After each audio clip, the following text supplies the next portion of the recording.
Assalamualaikum warahmatullahi wabarakatuh. Ketemu lagi dengan Ernita Dewayani. Untuk video kali ini kita akan membahas tentang peralatan-peralatan praktikum di laboratorium ilmu resep yang digunakan selama praktikum ilmu resep berlangsung.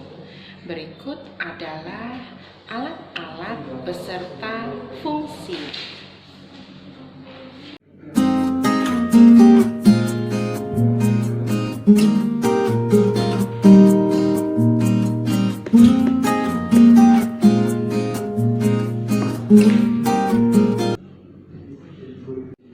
Untuk alat yang pertama ini ada mortir. Nah, mortir itu ukurannya ada dua, ada mortir yang besar dan ada mortir yang kecil, disertai dengan yang namanya stamper atau alu. Nah, untuk mortir yang besar, stampernya juga besar, kemudian mortir yang kecil, stampernya juga kecil. Selanjutnya ini ada yang namanya batang pengaduk kaca. Ini digunakan untuk mengaduk larutan supaya larut ataupun supaya bercampur biar homogen. Kemudian ini adalah botol timbang. Nah, botol timbang itu ini digunakan untuk menimbang cairan yang mudah menguap. Jadi makanya ini ada penutupnya biar larutannya atau cairannya tidak menguap. Seperti itu. Selanjutnya di sini ada sendok. Sendok ada dua jenis. Yang putih ini ada sendok porselin, ya, sendok porselin dan sendok aluminium.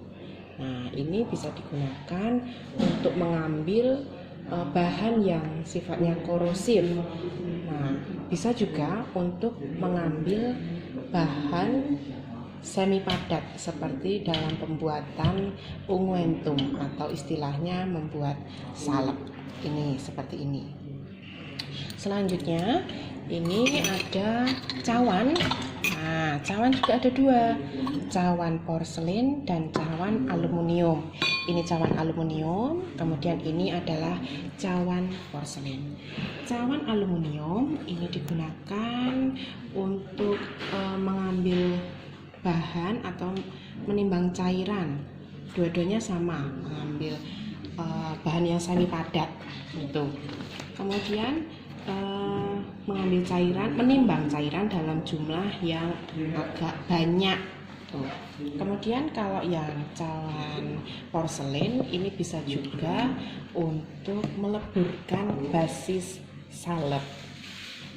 Selanjutnya, nah kita masuk ke gelas. Nah, di sini ada gelas ukur. Nah, ukurannya namanya gelas ukur. Ini ada 5 macam, ya. Nih. Nah, gelas ukur ini dari yang paling kecil. Nah, ini yang paling kecil mengukur larutan maksimal 5 ml. Kemudian ini yang kedua, atasnya yang paling kecil ini mengukur sampai dengan batas maksimal 10 ml. Kemudian yang ketiga batas maksimalnya 25 ml. Kemudian yang keempat ini gelas ukur batas maksimal mengukur 50 ml. Dan yang terakhir yang paling besar ini adalah gelas ukur untuk mengukur batas maksimal 100 ml. Jadi saya ulangi, ini adalah gelas ukur untuk mengukur volume larutan. Selanjutnya ini ada yang namanya Erlenmeyer.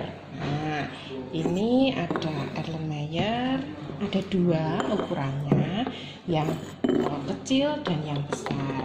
Ini Erlenmeyer ini untuk bukan untuk mengukur, ya, jadi beda. Kalau untuk mengukur, walaupun di sini ada angkanya berapa mili, tapi dia bukan untuk mengukur larutan, tapi hanya untuk mencampur larutan atau mungkin digunakan pada saat titrasi. Jadi mencampurnya bisa dengan digoyang-goyangkan seperti ini, gitu. Kemudian selanjutnya ada beaker glass. Nih, beaker glass. Ya.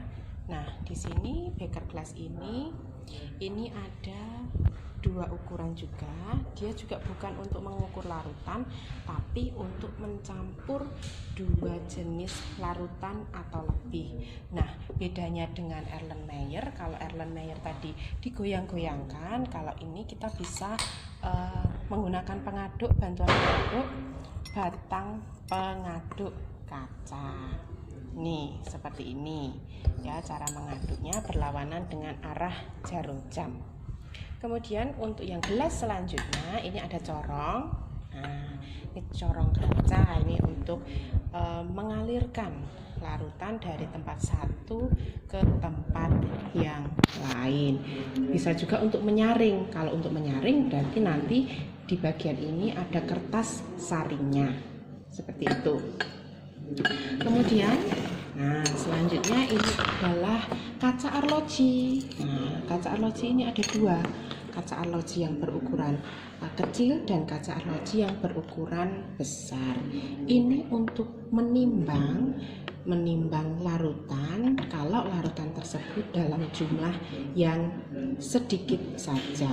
Ya, jadi untuk menimbang. Kalau untuk mengukur larutan itu dengan gelas ukur yang tadi. Nah, yang terakhir di sini ada penjepit. Nah, penjepit ini digunakan. Nah, ada dua jenis juga. Ada penjepit dari apa ini namanya? Stainless. Kemudian ini penjepit yang dari kayu. Tentunya ini dilakukan pada saat pemanasan. Ya, kalau gelasnya atau cawannya panas, tentunya kita tidak boleh memegang langsung dengan menggunakan tangan kosong, tapi dengan menggunakan penjepit tersebut. Seperti itu. Terima kasih telah menyaksikan video untuk kali ini. Wassalamualaikum warahmatullahi wabarakatuh.